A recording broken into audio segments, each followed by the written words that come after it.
नमस्कार, डेली 24 भारत देख रहे हैं आप। मैं हूं आपके साथ अनीता शर्मा। शुरुआत करते उत्तर प्रदेश की बड़ी खबरों से। गोरखपुर के प्रसिद्ध गोरखनाथ मंदिर में आयोजित जनता दर्शन कार्यक्रम में मुख्यमंत्री योगी आदित्यनाथ ने सीधे आम लोगों की समस्याएं सुनी और इस अवसर पर दूर दूर से लोग अपने मुद्दों और कठिनाई लेकर मुख्यमंत्री के पास पहुंचे। मुख्यमंत्री ने हर फरियादी की बात ध्यान से सुनी और उनके सामने रखी समस्याओं का तत्काल समाधान निकालने के लिए संबंधित अधिकारियों को तुरंत ही कार्रवाई करने के निर्देश दिए। लोगों ने इस मौके पर मुख्यमंत्री की नजदीकी और जनसेवा के प्रति उनकी प्रतिबद्धता की काफी सराहना की। वाराणसी में बीजेपी के प्रदेश अध्यक्ष पंकज चौधरी ने महत्वपूर्ण बयान दिया। उन्होंने कहा कि प्रधानमंत्री ग्राम रोजगार योजना के तहत लोगों को रोजगार की ठोस गारंटी दी गई है और अब 125 दिनों तक काम उपलब्ध कराने का भरोसा जनता को मिलता है।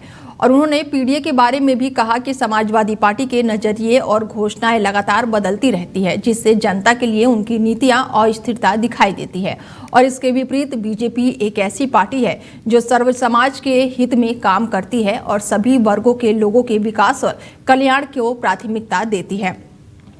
उन्होंने ये भी जोर देकर कहा कि बीजेपी की नीतियां स्थिर और जनता के केंद्रित है, जिसके बाद से उन्होंने सामाजिक और आर्थिक सुधार की भी बात कही। वहीं यूपी में कड़ाके की ठंड और कोहरे का असर लगातार जारी है। शीतलहर ने जनजीवन बुरी तरह से प्रभावित कर दिया है और लोगों को रोजमर्रा की गतिविधियों में कठिनाइयों का सामना करना पड़ रहा है। प्रदेश के कई हिस्सों में अधिकतम तापमान में लगातार गिरावट देखी जा रही है और कई जिलों में मौसम कोल्ड डे जैसे हालात पेश कर रहे हैं। मौसम विभाग के अनुसार आने वाले कुछ दिनों तक ठंड का असर बरकरार रहेगा और आज 25 शहरों में शीतलहर का अनुभव होने की संभावना है और पूर्वी, उत्तर और पश्चिमी यूपी के कई जिलों में कोहरा छाए रहेगा, जैसे कि लखनऊ, बाराबंकी और अयोध्या में सुबह सुबह कोहरा देखने को मिला है, जबकि गोरखपुर, आजमगढ़ और प्रयागराज में भी मौसम में कोहरे की स्थिति बनी हुई है।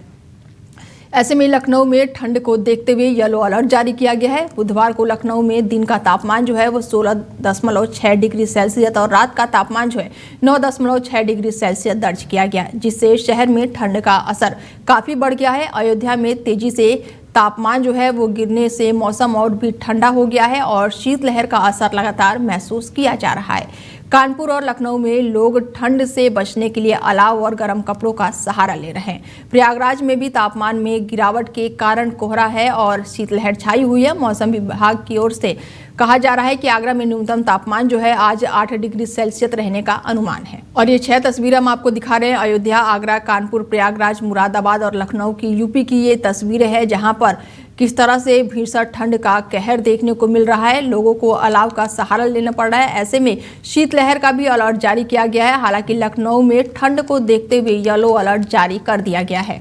तो वहीं यूपी के हमीरपुर से खबर है, जहां पर क्रिकेट टूर्नामेंट का आयोजन किया गया है और इस खेल कार्यक्रम में बहुजन समाज पार्टी के जिला अध्यक्ष छोटेलाल वर्मा मुख्य अतिथि के रूप में शामिल हुए और उन्होंने खिलाड़ियों का हौसला बढ़ाया। आयोजित हर्षित निषाद ने खिलाड़ियों से परिचय करवाने के बाद से टूर्नामेंट का औपचारिक शुभारंभ किया और इस अवसर पर छोटेलाल वर्मा ने कहा कि बहुजन समाज पार्टी शोषित, वांछित, दलित, पिछड़े और अल्पसंख्यक समाज के अधिकारों की सच्ची रक्षा करने वाली पार्टी है। उन्होंने ये भी बताया कि पार्टी सुप्रीमो मायावती के नेतृत्व में सामाजिक न्याय की लड़ाई को मजबूती से आगे बढ़ा रही है।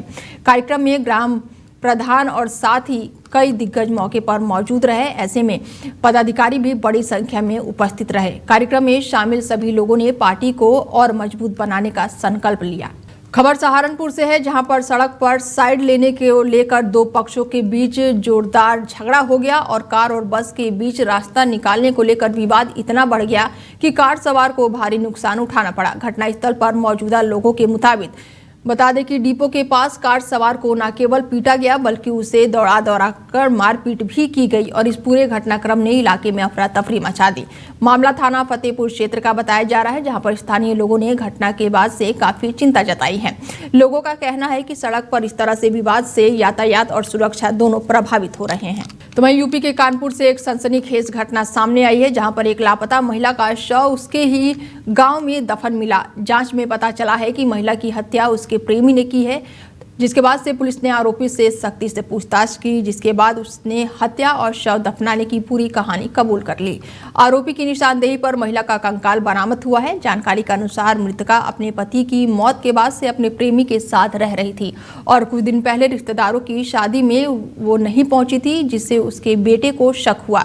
जब बेटे ने इस बारे में पूछताछ की तो आरोपी ने गोलमाल जवाब देकर उसे भ्रमित करने की कोशिश की और इस तरह प्रेमी की हिंसक हरकत ने पूरे इलाके में सनसनी फैला दी और पुलिस अब पूरे मामले की गहनता से जांच पड़ताल कर रही है। तो वहीं हाथरस क्षेत्र में सड़क पर एक भयंकर हादसा हुआ है, जब रोडवेज बस और एक ट्रक में जोरदार टक्कर हो गई। हादसे की वजह से बस और ट्रक दोनों बुरी तरह से क्षतिग्रस्त हो गए हैं। बस के चालक और परिचालक समेत 3 लोग गंभीर रूप से घायल हो गए हैं, जबकि चालक बस की स्टीयरिंग में फंस गया था और उसे बाहर निकालने के लिए मुश्किल से प्रयास करना पड़ा। और ये दुर्घटना जो है आगरा अलीगढ़ हाईवे पर हुई है, जिससे वहां पर लंबा वाहन जाम भी लग गया और यातायात पूरी तरह से प्रभावित भी रहा।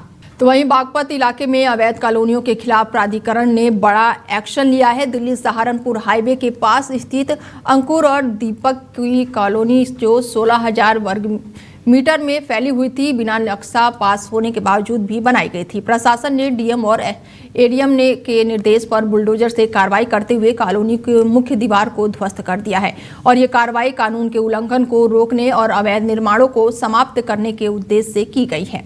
इलाके में इस घटना के बाद से हड़कंप मच गया है और स्थानीय लोगों ने घटनास्थल पर जमा होकर प्रशासन की कार्रवाई को देखा।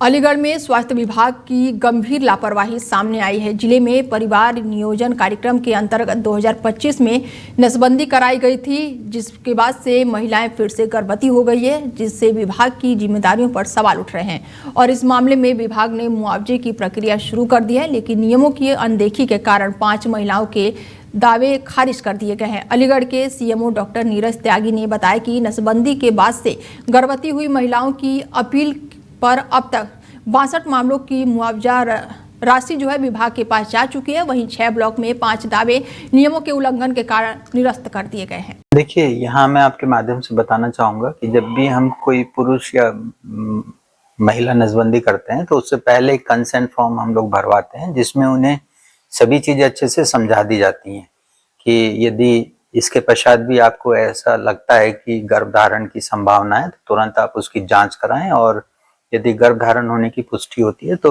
यदि आप चाहें तो उसे कंटिन्यू कर सकते हैं, अन्यथा जो भी मेडिकल ट्रीटमेंट है उसके तदुपरांत फिर हम उसकी पुनः दूसरे माध्यमों से नसबंदी की प्रक्रिया व्यवहार में लेते हैं। यहाँ मैं बताना चाहूंगा कि अगर मैं जनपद अलीगढ़ की बात करूं तो लगभग 4,500 से अधिक महिलाओं की हमने पिछले वित्तीय वर्ष में जो है वो महिला नसबंदी का कार्य किया है और यदि आप सांख्यिकी आंकड़े देखें तो 1% से कम फेलियर रेट देखने को मिला है। और ये जो आपने अभी 64 केसेस बताए हैं तो ये ऐसा नहीं है कि पिछले वित्तीय वर्षों के हैं, ये विगत वर्षों के भी हैं।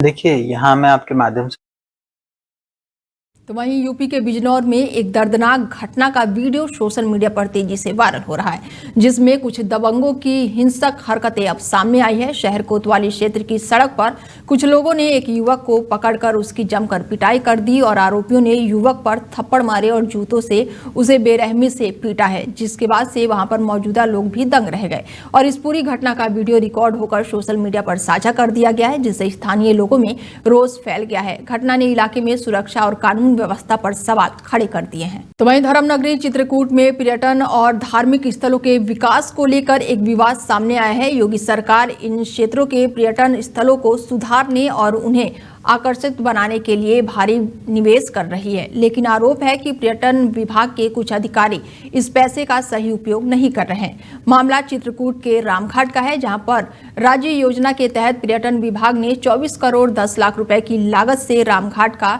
सांस्कृतिक और शहरी कायाकल्प, चौड़ीकरण और सौंदर्यीकरण का कार्य कराने का प्रबंध किया था। निर्माण कार्य का जिम्मा यूपीसीएल को दिया गया था, जिसे नवंबर 2024 से अक्टूबर 2026 तक पूरा करना था। खबरों की माने तो मार्च 2025 में इस परियोजना के लिए 25 लाख रुपए जारी किए गए, लेकिन इस धनराशि का कोई भी ठोस कार्य नहीं किया गया और इसके बाद से अगस्त सितंबर में आई बाढ़ में रामघाट को नुकसान दिखाकर 35 लाख का हर्जाना दर्शाया गया है। वह खबर यूपी के कानपुर से है, जहां पर नाबालिग के साथ गैंगरेप का मामला सामने आया है। बड़ी जानकारी निकलकर सामने आ रही है कि गैंगरेप की घटना सामने आई है, जिसमें पीड़ित नाबालिग है और इसके बावजूद भी मामले में पॉक्सो की धारा लागू नहीं की गई है, जो कई सवाल खड़े कर रही है।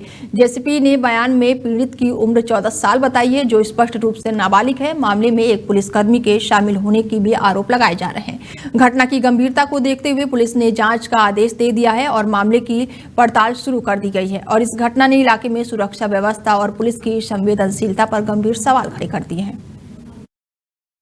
देखिए, ये घटना कल की बताई जा रही है। थाना सचिंडी के अंतर्गत एक 14 वर्षीय लड़की के साथ दुष्कर्म की बात सामने आई है। मौके पर से वरिष्ठ अधिकारी डीसीपी वेस्ट हमारे गए, उन्होंने बातचीत भी उस लड़की से करी है। लड़की ने जो फिलहाल जो तहरीर दी है उसमें उसने 2 लोग को बताया है कि जिन्होंने उसको काली गाड़ी, एक बड़ी गाड़ी से उसको ले गए और जब वो शौच के लिए जा रही थी करीब 11 बजे रात में, तो दुष्कर्म किया। उसमें एफआईआर दर्ज कर ली गई है। जो उसका ब्रदर है, जो उसका ब्रदर है, वो ये कह रहा है कि उसमें एक पुलिस वाला भी इन्वॉल्व था। यदि ऐसा है तो तत्काल हम लोगों ने टीमों को लगा दिया है। उस दोषी जो दोनों लोग हैं उनकी पहचान कराकर कठोरतम कार्रवाई कराई जाएगी। देखिए, ये घटना लखीमपुर खीरी के थाना क्षेत्र के मोहनपुर गांव में एक दर्दनाक हादसा हुआ, जिसमें एक महिला की बिजली का करंट लगने से मौत हो गई। जानकारी के अनुसार महिला खाना बनाने के लिए नल से पानी भरने गई थी और तभी नल पर अचानक से बिजली का करंट लग गया। प्रारंभिक जांच में पता चला कि घरेलू केबल के तार नल पर गिरकर कट गया था, जिससे ये हादसा हुआ है और इस हादसे ने उसके परिवार को पूरी तरह से स्तब्ध और शोक में डुबो दिया है और परिजन जो है वो घटना पर रोते बिलखते नजर आए हैं। ये घटना इलाके में बिजली और सुरक्षा व्यवस्थाओं पर सवाल खड़े करती है। तो वहीं लखीमपुर में समाजवादी पार्टी के प्रदेश सचिव पर गंभीर आरोप लगा है। आरोप है कि उन्होंने जमीन दिलवाने के नाम पर करीब 36 लाख रुपए ठगी कर ली है। पीड़ित ने न्याय की उम्मीद में डीएम और एसपी से मिलकर मामले की शिकायत की और तहसील दिवस में प्रार्थना पत्र प्रस्तुत कर कार्रवाई की मांग की। आरोप है कि जब पीड़ित ने अपने पैसे की वापसी का प्रयास किया तो उसे धमकियां दी गई और अंजाम भुगतने की चेतावनी भी दी गई है। और इस मामले में पीड़ित ने पलिया कोतवाली में भी तहरीर दर्ज कराई है। घटना ने स्थानीय लोगों में सनसनी फैला दी है और सवाल खड़े कर दिए हैं कि राजनीतिक पद का गलत इस्तेमाल करके लोगों के साथ धोखाधड़ी की जा रही है। मेरे साथ रेहान खान समाजवादी पार्टी के नेता हैं। बहुत ही दबंग और गुंडे किस्म के आदमी हैं। उन्होंने मेरे साथ धोखाधड़ी करके फ्रॉड किया। मेरे को जमीन दिखाई कुछ और मुझसे जबरदस्ती जमीन दिखा के पैसे ले लिया कि मैं आपको जमीन दूंगा। मेरे 36 लाख 20 हजार उन्होंने हड़प लिए हैं। मैं उनसे पैसा मांगता हूं तो मुझको जान से मारने की धमकी देते हैं और गंदगी गालियां बकते हैं। मैंने सब पैसा ब्याज पे लेकर दिया। मेरे अपने कोई रुपया नहीं था। मेरी 2 जवान बेटियां, उनकी शादी करनी है। मेरा व्यापार भी सब प्रभावित हो रहा है और मैं बहुत ज़्यादा परेशान हूँ। मेरा पैसा भी नहीं देता, ना जमीन दे रहा है। मैं बहुत ज़्यादा परेशान हूँ। मैं कहीं आत्महत्या ना कर लूँ इस चक्कर में। कोई बड़ी बात नहीं कि मेरे साथ कोई दुखद घटना हो जाए और इसका जिम्मेदार रेहान खान होगा। सर, शिकायत मैंने पलिया थाने में करी थी, लेकिन उन्होंने कुछ सुनाई नहीं की। मुझे लगता है कि उसने कुछ पैसा खिला दिया होगा उनको इस चक्कर में। आज आप पुलिस अधीक्षक से मिले? हाँ, मैं आज पुलिस अधीक्षक जी से मिला हूँ। उन्होंने संभवतः आश्वासन दिया है मुझे कि मैं आपकी कार्रवाई करूंगा और आपका कार्य जल्दी निपटाऊंगा। तो वहीं हमीरपुर में लखनऊ से आई 7 सदस्यीय टीम ने अब्दुल कलाम सभागार में 2 जिलों की समीक्षा बैठक आयोजित की और इस बैठक में टीम ने विभिन्न विभागों से प्राप्त शिकायतों और समस्याओं का समाधान खोजने पर ध्यान केंद्रित किया। बैठक की अध्यक्षता करणपाल सिंह ने की और उन्होंने अधिकारियों को प्रशासनिक कार्यों में पारदर्शिता बनाए रखने का और काम को गति बढ़ाने के लिए स्पष्ट निर्देश दिए हैं। बैठक के दौरान लंबित मामलों की समीक्षा की गई और अधिकारियों को उन मामलों का समय पर और सख्ती से निस्तारण करने के लिए भी दिशा निर्देश दिए गए हैं। टीम ने जनता की समस्याओं को तत्काल समाधान करने पर विशेष जोर दिया और ये सुनिश्चित करने के लिए कहा गया कि हर स्तर पर जिम्मेदारी और निगरानी बनी रहे और इससे ये संदेश गया है कि प्रशासन जनता की समस्याओं के प्रति संवेदनशील और जवाबदेह रहे। उत्तर प्रदेश विधान परिषद में 16 कमेटियां होती हैं, उसमें से हमारी संसदीय अध्ययन समिति की ये कमेटी आई है। ये बहुत इंपॉर्टेंट कमेटी है। सभी समीक्षा करते हैं। हर विभाग के जितने जनप्रतिनिधियों पे पत्र जाते हैं जनहित के कार्यों के लिए, उन पे कितनों पे काम हुआ, कितनों पे नहीं हुआ तो क्यों नहीं हुआ, उसी की समीक्षा करने के लिए हम लोग आए। अभी आपने दोनों जनपदों की समीक्षा की है। महोबा कितने कार्यों की समीक्षा के दौरान है, उनमें कुछ काम नहीं है, अधूरे रह गए। उनमें इंस्ट्रक्शन दिए कि 1 महीने के अंदर पूरा कर करके आप कमेटी को अवगत कराएं। उत्तर प्रदेश तो वहीं कौशाम्बी जिले में पुलिस ने सड़क सुरक्षा के प्रति जागरूकता फैलाने के लिए अभियान चलाया है और इस दौरान करारी, कोतवाली, शिवाकांत चौरसिया पुलिस बल के साथ मौजूद रहे और नागरिकों को सड़क नियमों का पालन करने, सुरक्षित ड्राइविंग और हेलमेट और सीट बेल्ट के उपयोग के महत्व के बारे में जानकारी साझा की। सड़क सुरक्षा अभियान का मुख्य उद्देश्य सड़क दुर्घटनाओं में होने वाली मौतों और चोटों की संख्या को कम करना है, जो भारत में एक गंभीर सार्वजनिक स्वास्थ्य चुनौती बनी हुई है। हर साल लाखों लोग सड़क हादसे का शिकार होते हैं, जिसमें विशेष रूप से दोपहिया वाहन चालक और पैदल यात्री अधिक प्रभावित होते हैं। तेज गति, हेलमेट और सीट बेल्ट का उपयोग न करना, सड़क की अव्यवस्था और नियमों की अवहेलना मुख्य कारण माना जाता है और इस अभियान में इंजीनियर और साथ ही जागरूकता के पहलुओं पर विशेष जोर दिया गया। उदाहरण के लिए जनवरी में चलाए जाने वाले राष्ट्रीय सड़क सुरक्षा माह और शून्य मृत्यु माह जैसे अभियान 18 से 45 वर्ष की आयु के लोगों में सड़क हादसों में होने वाली मौतों को कम करने के लिए केंद्रित होता है। खबर यूपी के अमेठी से है, जहां पर एक भयावह हत्या का मामला सामने आया है और आरोप है कि हत्या के बाद से मृतक की लाश को गोमती नदी में फेंक दिया गया है। मृतक ने पुलिस ने सूचना के आधार पर कार्रवाई करते हुए गांव से लगभग 1.5 किलोमीटर दूर नदी में 45 साल के रमेश कुमार मल्हा की लाश बरामद की है और घटनास्थल पर खून के धब्बे, चप्पल और मृतक के शरीर पर चोटों के निशान पाए गए हैं, जिससे घटना की हिंसक प्रकृति स्पष्ट हो रही है। जांच के लिए मौके पर फॉरेंसिक टीम भी पहुंची है और साक्ष्य जुटाए हैं। पुलिस क्षेत्र अधिकारी और भारी संख्या में पुलिस बल घटनास्थल पर मौजूद रहे और इस घटना ने गांव में खलबली मचा दी है और ग्रामीणों की भारी भीड़ घटनास्थल पर जमा हो गई। तो वहीं खबर लखीमपुर से है, जहां पर प्राथमिक स्वास्थ्य केंद्र में चिकित्सक लापरवाही का एक गंभीर मामला सामने आया है, जिसमें एक प्रसूता की मौत हो गई है और घटना के बाद से मृतका के परिजन आक्रोशित हो उठे हैं और अस्पताल प्रबंधन ड्यूटी पर मौजूदा डॉक्टरों और स्टाफ पर गंभीर आरोप लगाए हैं। जानकारी के अनुसार ईशानगर थाना क्षेत्र में ग्राम श्रीपुर की रहने वाली 40 साल की रमावती पत्नी रामकिशन को मंगलवार दोपहर करीब 1 बजे एम्बुलेंस के माध्यम से स्वास्थ्य केंद्र लाया गया।